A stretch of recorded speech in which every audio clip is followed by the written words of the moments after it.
Filluan punimet për ndërtimin e ujësjellësit prej bjeshkëve të fshatit Dobrosht, ku buron lumi i fshatit.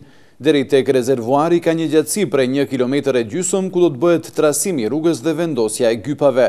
Ky projekt është një projekt i përbashkët mes komunës së Tearcës dhe Byros për Zhvillim Rajonal. Kryetari i komunës së Tearcës, Isen Hasani, tha se fshati Dobrosht deri më tani ka përdorur ujë nga lumi Rojna, i cili nuk ka qenë përpije dhe për këtë ka një rëndësi të madhe.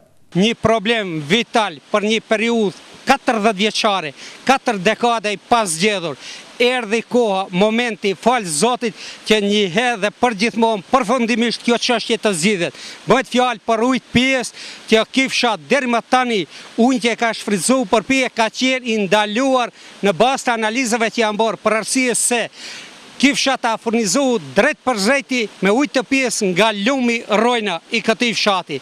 Dhe sot gjendemi pikërisht në burimin prej shpatjeve të sharit në nivel mbidetar mbi 2.000 metra, ku do të merret drejt për drejti burimi të guri Shqiponjës që neve quajmë dhe do të vazhdoj deri poshtë te kaptazhe e parë që është ndërruar, po ashtu nga Byroja për Zhvillim Regional, ku ne njëherë për gjithmonë me një investim të madh kapital në bashkëpunim me Byroën për Zhvillim Regional dhe si komunë që kemi hi garancë kësaj çështje do t'i japim fund me Zotin para. Ndërsa Xhemali Mehazi, drejtori i Byros për Zhvillim Rajonal, tha se ky projekt është i përbashkët me komunën e Tearcës.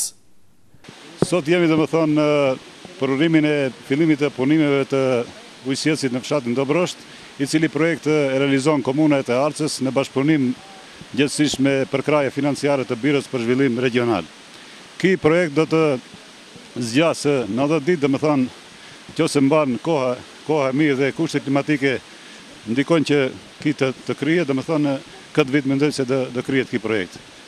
Punët për ndërtimin e këtij projekti duhet të zgjasin rreth 90 ditë nëse ka kushte klimaterike, thot Mehazi.